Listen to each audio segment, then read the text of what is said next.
In order to have a successful product, you have to find 15 things that the customer wants to do that they find very important, and they are primarily dissatisfied with the way it is done.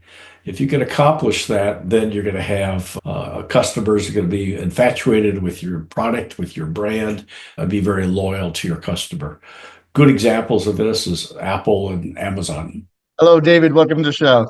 Glad to be with you. Welcome to Peak Performance Perspective, where we help entrepreneurs master health, wealth, and relationships. Now, as a product success manager, distinguished professor, and an entrepreneur, what does peak performance mean to you? I have absolutely no idea. Actually, I think peak performance is to make sure that your product or your service succeeds in the marketplace. If you fail to do that, then you're not at your peak. And there are five key reasons why products succeed or fail. And that's what I talk about in my courses, teach in my courses, and write about in my books. Yeah, you built these framework of five keys to product success. Can you walk us through them and why they're timeless? Yeah, it's a mnemonic in my company's name, Spice Catalyst, where the word spice, each of the letters means something. The S means product market strategy. The I means having the information to make an informed decision. The P is to have a repeatable process.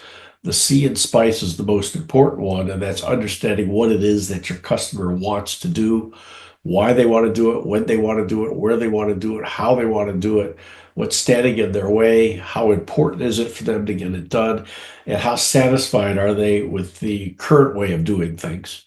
And then lastly, the E is having within your organization or between your organization and advisors and consultants the 130 competencies or skill sets necessary for product success.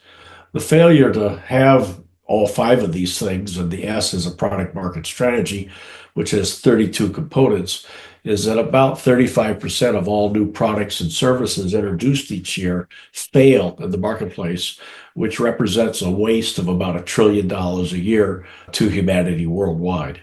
So my mission is to help entrepreneurs and companies have increasing product success and diminished product failures. In the customer realm of things, we talk so much about customer obsession and how big a role it plays in product success. Can you help the audience understand what's the difference between customer obsession as opposed to customer research? In order to have a successful product, you have to find 15 things that the customer wants to do that they find very important, and they are primarily dissatisfied with the way it is done.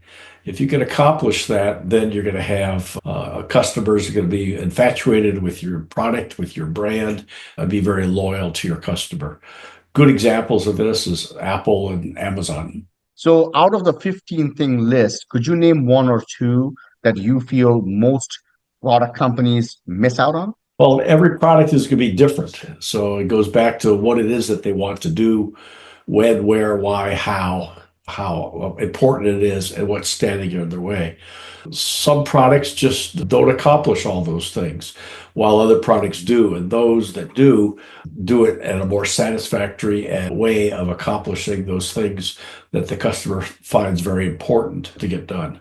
You were part of Apple's team when Steve Jobs was running it, and you were part of the team that made insanely great products. How has that landscape changed versus how things are now? Steve was not running Apple at the time that I was there. He was merely the general manager of a fellow division of mine called the Macintosh, and he was not yet shipping. I was running the Apple III product line as the business unit manager, taking over from Steve where he had screwed things up 3 years earlier. And much of what I had to do is to fix things, which my team and I did. And we sold 25,000 Apple IIIs, the average sales price of about $7,000 to $10,000 each. Generated about $600 million in 1983 dollars, which is probably be about 2 or 3 billion today, in profits, enough to help finance the Macintosh development and to keep about 1,000 to 15 highly paid Apple employees employed. After Jobs took over the Macintosh division and the president, John Sculley, gave him the authority over the Lisa, He canceled the Lisa product line, introduced the Macintosh in January 2024. By January 2025, they sold four Macs after having sold 100,000 previously.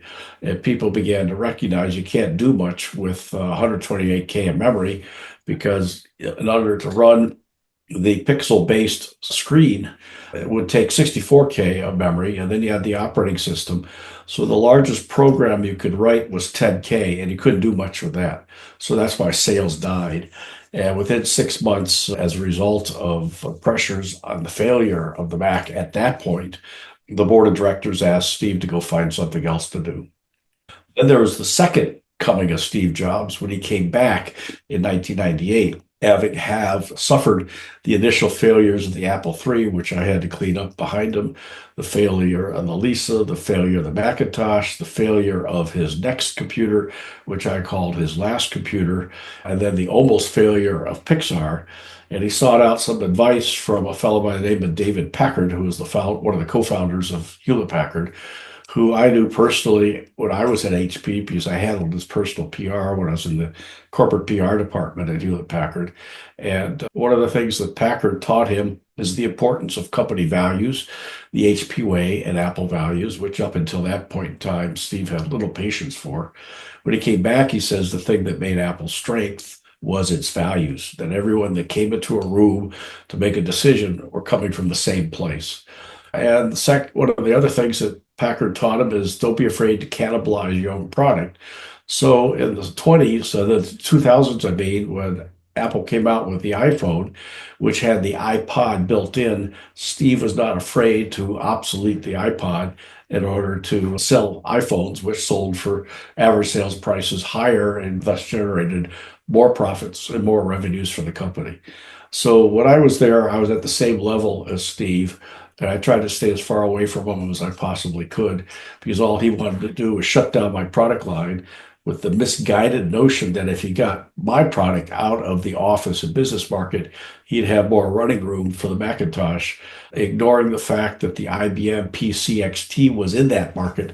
And that's who his true competitor was, not another division of Apple Computer.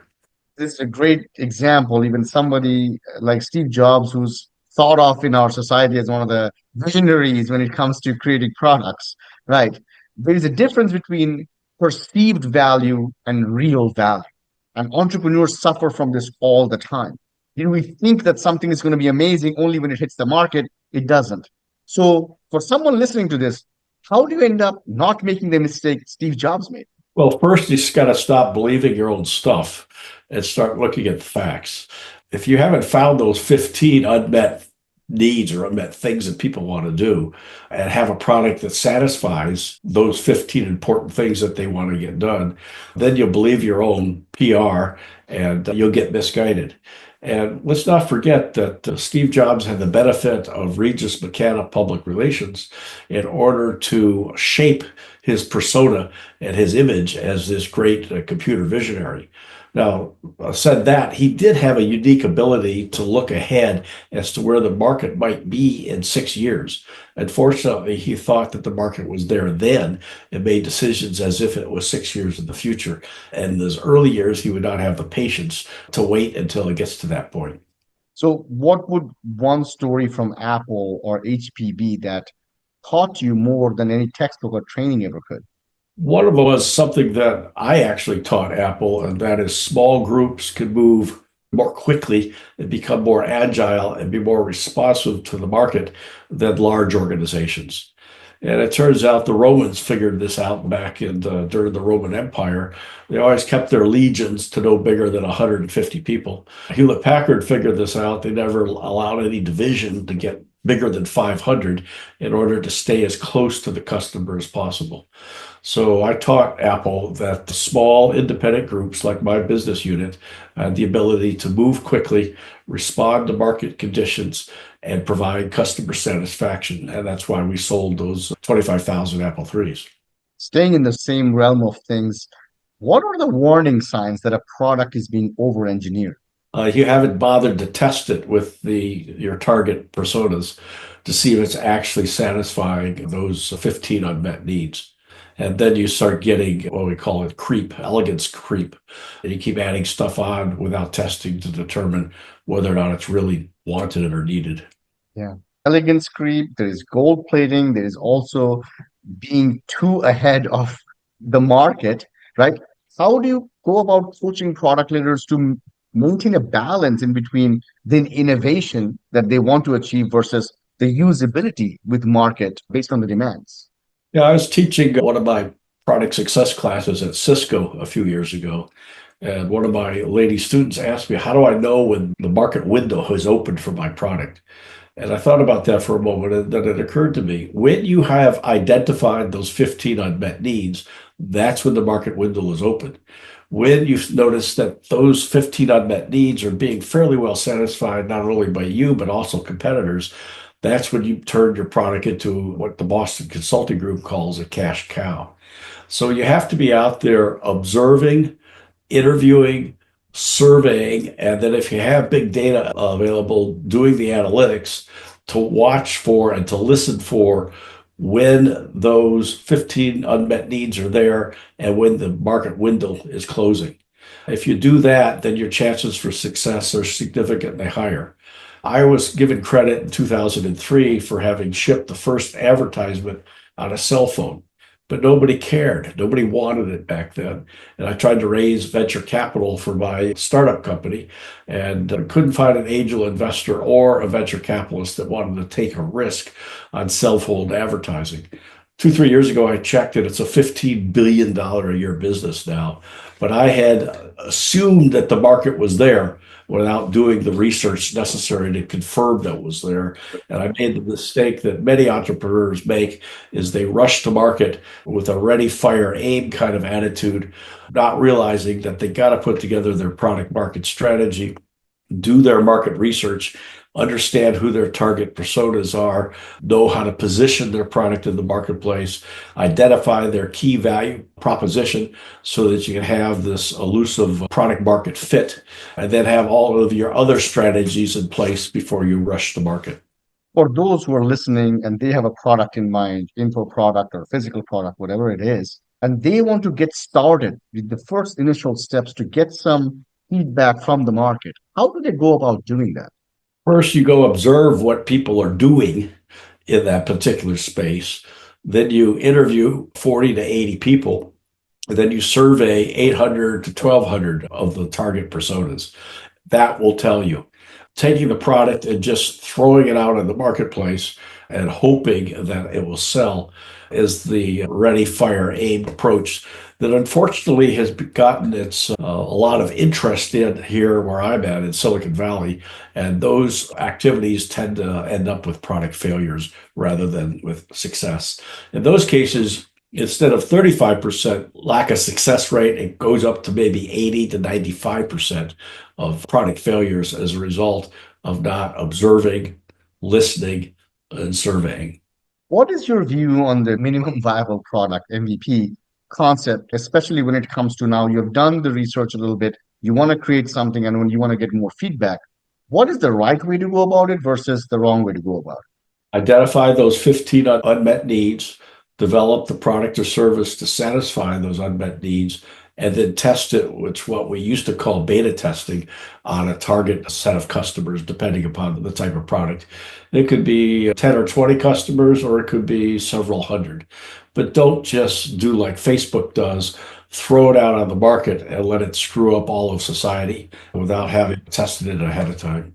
it? At this point, listeners are thinking, Mark is not asking David about these 15 unmet needs. I want people to read your book to find out the answer. But can you just give us a little bit out of the 15? That again is going to depend upon what the product is in the market.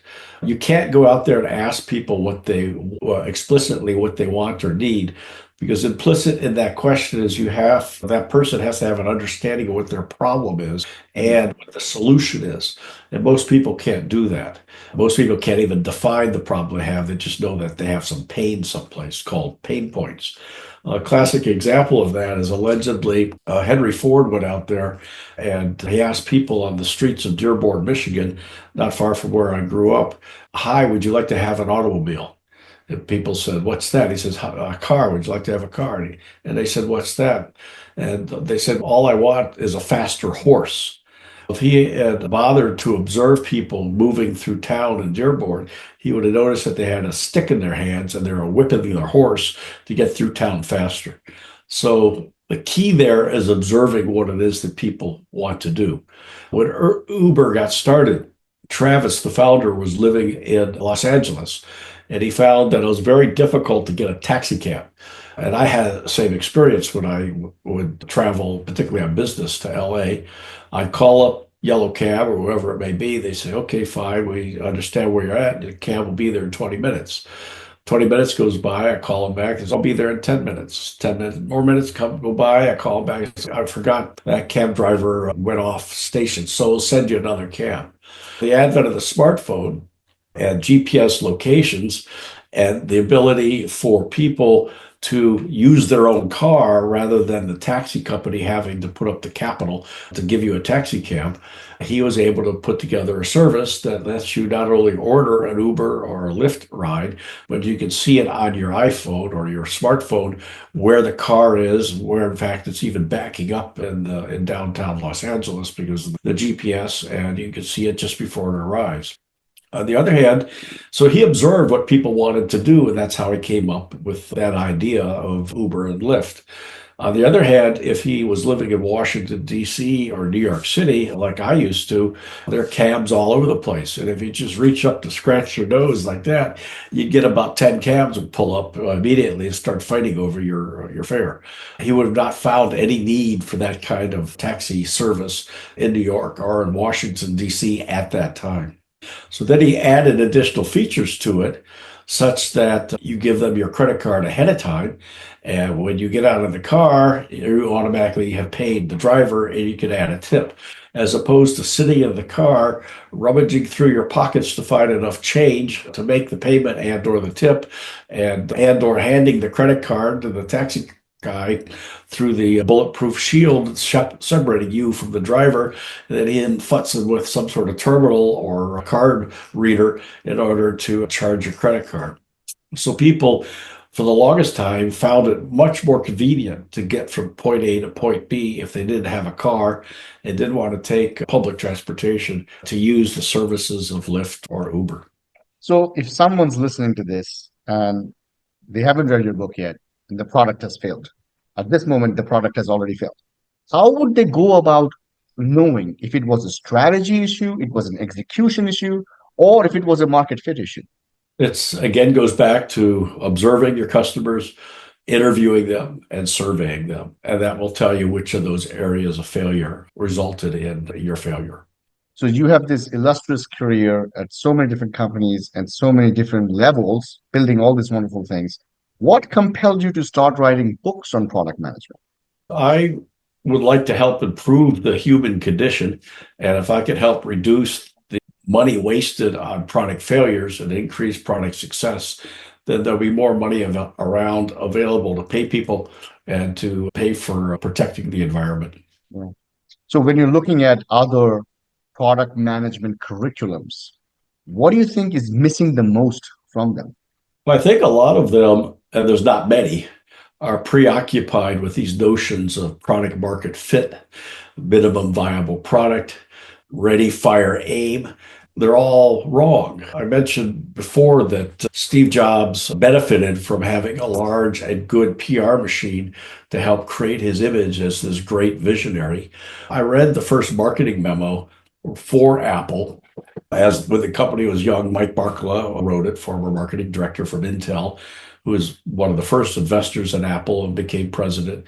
And his marketing memo says, "We'll create an image through PR that Apple was started by the two Steves, Steve Wozniak and Steve Jobs, and they wear Birkenstocks and they run around with $100 bills falling out of their pockets in order to position themselves in the marketplace versus IBM and their suits and their ties and their white shirts and so forth." So I remember I was traveling through an airport in the late 80s, and former president of Apple, had just published a book, John Sculley, on his days at Apple. So I grabbed the book, didn't buy it yet, and I went to the appendix, looked up Apple III, went to the 4 or 5 instances or references, read a page or two in each of those, and it was all wrong. It obviously was a book that was ghostwritten in order to make John look good. And the same thing was true of the image that was projected about Steve Jobs. We don't have any better example of that than The Art of the Deal, which is a horrible book. It's very stupid in terms of negotiations, but somebody we all know used it to convince people that he was this tremendous negotiator, when in reality, the book was ghostwritten by a business reporter. Yeah. In light of this thing that we're talking about, what role does storytelling play in product design and user experience? Yeah, that's another fad that's similar to product market fit, minimum viable product, that we have to somehow tell stories in order to sell our product. To some extent, it makes sense. What you're trying to do is create a promise for your product, and you can do that by telling a story about how your product, what your product does, and how it helps people. Keeping in mind that you're trying to build a brand, a promise for your product or a promise for your company. And I've often said that you could sometimes summarize your brand in a slogan or a tagline. Like in Apple's case, I've always advocated they just use the tagline, "It just works." And in the case of Microsoft, for the longest time, at least up until the last 10 years, in order to stop the Windows computer, you have to go to Start, which doesn't make much sense. You turn on your computer, you have to work on an Excel spreadsheet for your boss, which is due in 10 minutes. And Microsoft has decided that it is in your best interest to upload an update just when you need it after to get something done. And instead of you allowing you to say, "Hey, not right now, I'll do it later," like Apple does with their operating system. It says, "Would you like to update it now or tonight when you're not around?" So that's why I think the brand tagline for Microsoft could easily be helping more people feel more stupid than any other company in the world. Talking about the things that we have learned in tech school in building product and product management, what is your take on build fast and break things as a philosophy? Wrong. You build fast, break things, and you may never recover. I'll give you an example of one that's coming up. Zuckerberg is releasing for free an artificial intelligence engine, which he has trained on the crap that we've posted on Facebook over the years. That's Mhm. the source of its intelligence. And what's his name? Musk is doing the same thing. He is training his AI based upon the tweets that people have made over the last, 10 or so years. And a lot of that's fake, a lot of that's wrong, a lot of it's vicious. And if you build things fast like that and break things, you don't realize that your garbage out has as a result of your garbage in. And as a result, the results that you'll get out of those AI products are not going to be very good. I test AI by just putting my name in and see what it says coming back. And some of them do a pretty good job. But I went to Microsoft's Bing AI engine. This would be a year or two ago. And I put in my former business partner's name. And it said that he used to work at 2 or 3 companies that he never worked at. It said he had a college degree, which he did not. So it makes you begin to wonder how accurate all of the other answers may or may not be. It's one thing to go to college and just trust your professors and be fed some of these myths that we're dispelling right now on the podcast.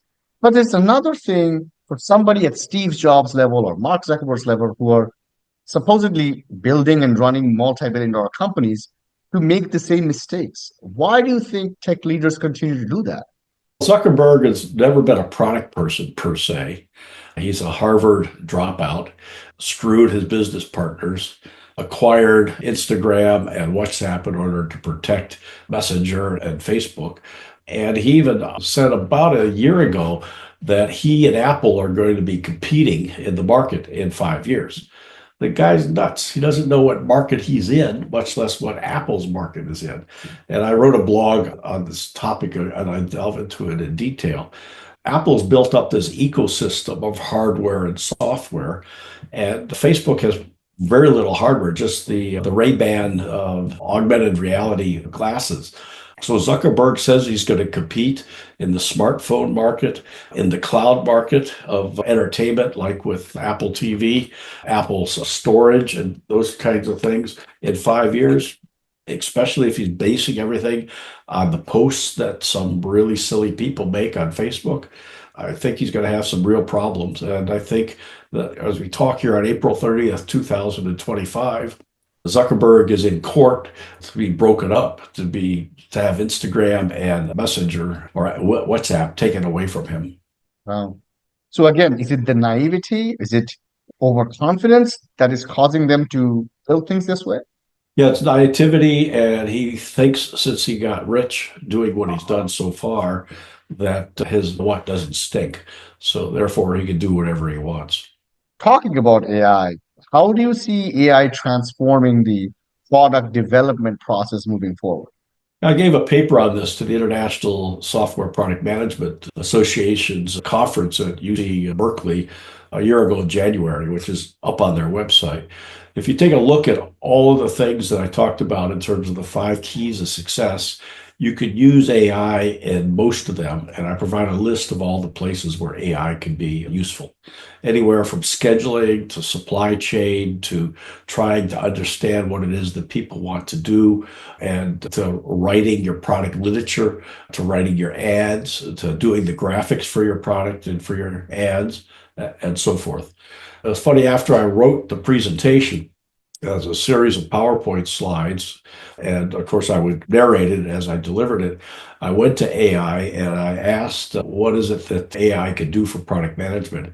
And it came back with about 2 or 3 pages, which said almost exactly what I had written down.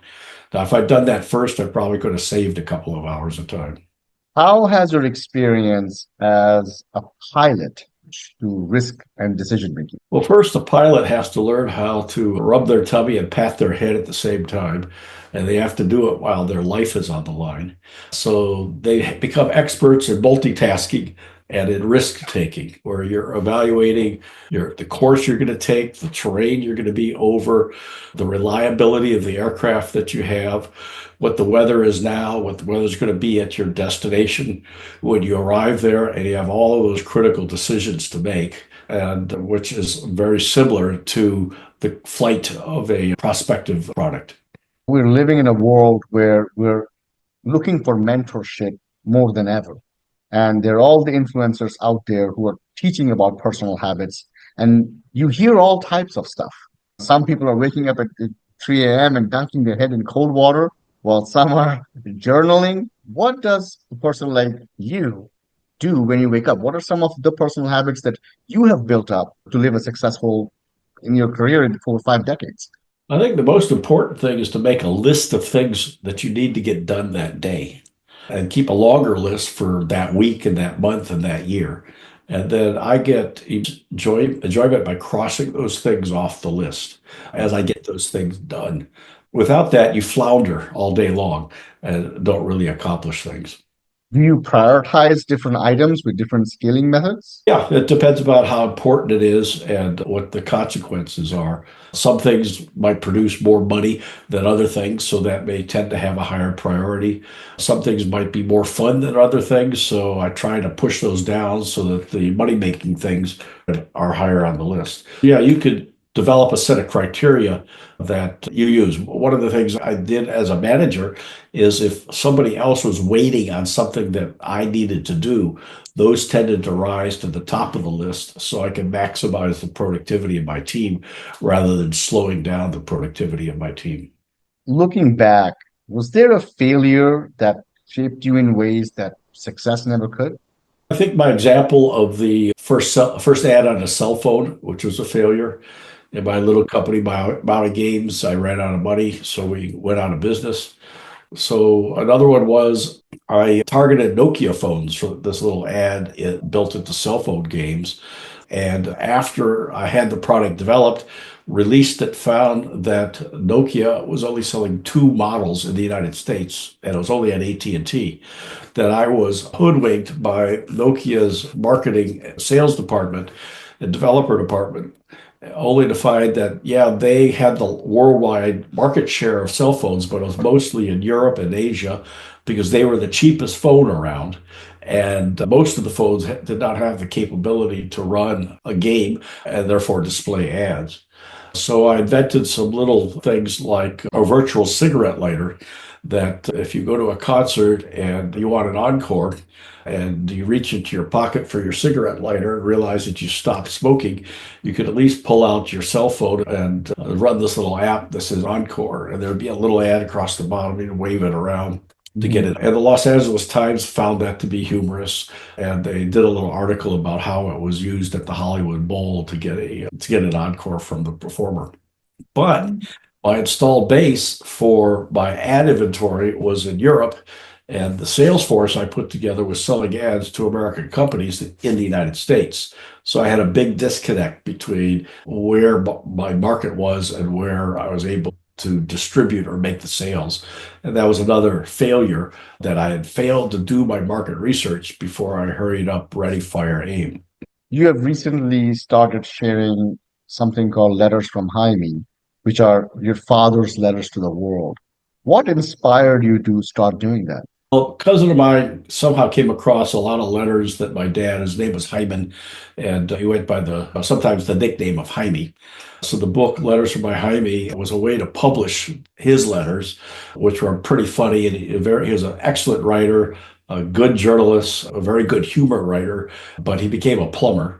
And his brother, who was the librarian to the U.S. Navy at the Pentagon, always encouraged him, since he was such a good writer, to get published. But he was afraid to do what had to be done back then, which is a query letter, where you send a query letter to a publication and ask if they would be interested in publishing an article on this, that, or the other thing, and hopefully getting paid for writing that. And he didn't want to do that because he feared rejection. So by me publishing his letters with a little history around each letter, and preceded by a autobiography that my grandfather dictated as to how he escaped Ukraine in 1914, having been the blacksmith to the governor of Kiev, and was told to get out of the country before the Cossacks kill him in one of the multitude of pogroms that were going on in Russia at that time. So it goes through that history and him, and my dad getting born in Baltimore, growing up there in Washington, D.C. And so it just tells a little history from all of that.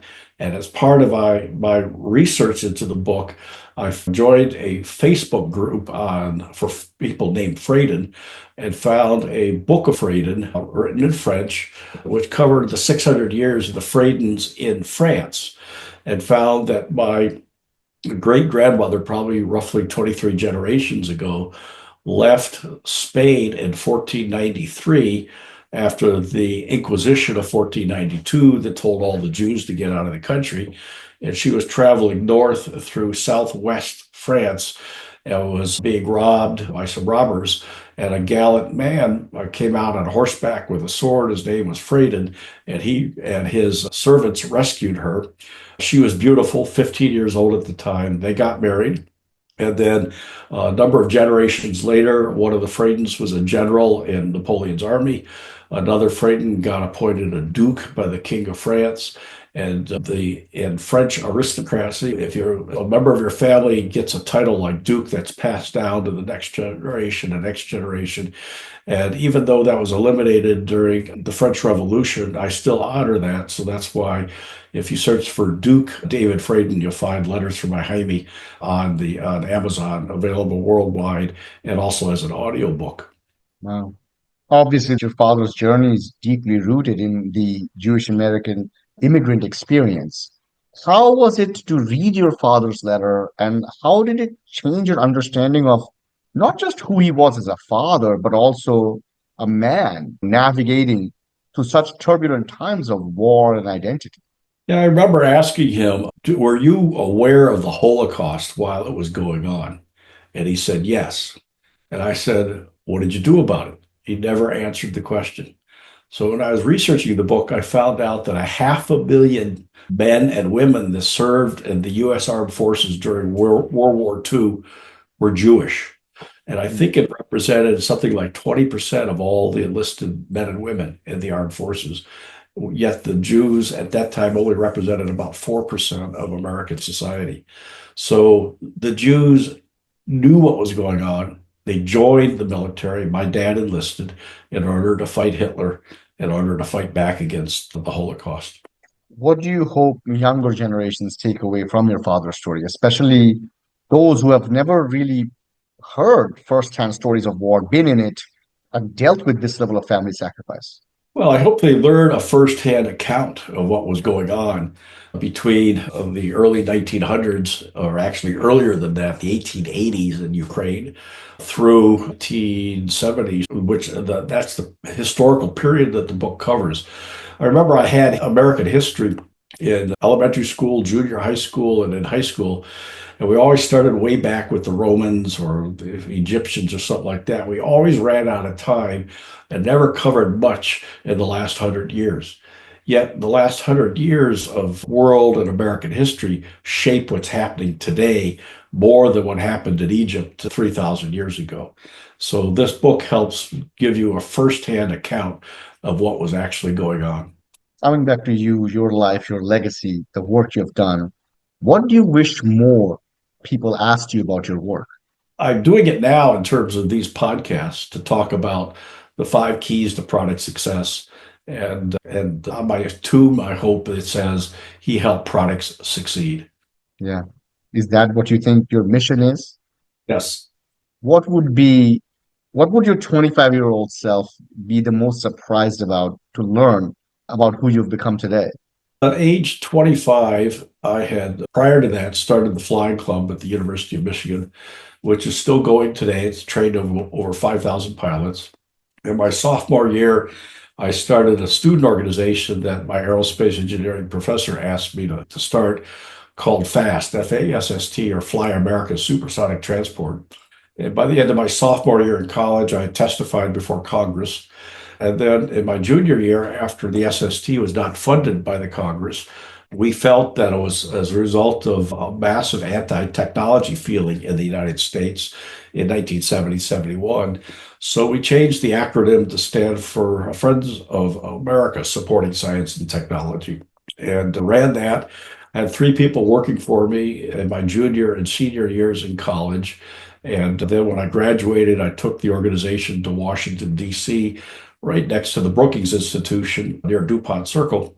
We lobbied Congress to build the space shuttle, which we were helpful and successful in getting that done, and lobbied Congress for what was called then Project Independence to reduce our nation's dependence on foreign imported fossil fuels, in particular oil from the turbulent Middle East. And we were not that successful on that particular endeavor.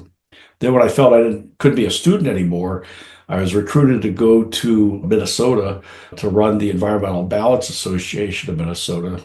And there I pioneered the field of environmental mediation using mediation techniques to resolve energy, environmental, and economic disputes as opposed to litigation. Mediation is finding commonality between all the parties involved and therefore a solution to the conflict.